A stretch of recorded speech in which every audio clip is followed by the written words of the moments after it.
Taká malá ukážka mojej poslednej práce za tento týždeň. Moja milovaná manželka ma poprosila, že či jej nespravím ďalšiu kabelku na telefón. Táto kabelka bude nosená, keď venčí psíka, pretože má na sebe niekedy oblečenie bez vačkov, takže kde dať telefón.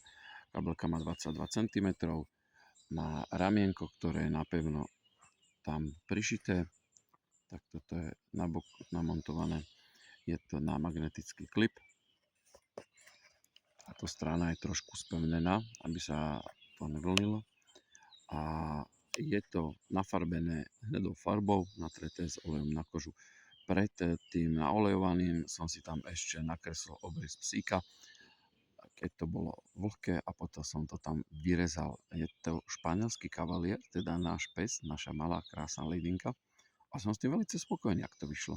Celé som to robil na rybách alebo počas cesty do práce v autobuse. Je to tenké, doslova to len na telefón. Ale aspoň som si vyskúšal takéto niečo. A žene sa veľmi páči, je s tým spokojná. Ja tiež, a pôjdem vlastne robiť toto len väčšie. Takže tak, tu máme nejakú kabelku, tu máme nejaké vodice, na ktoré zatiaľ nechytám suncov, pretože som žiadneho nechytil ešte. Tu máme náš krásny dubník o 7 hodine ráno.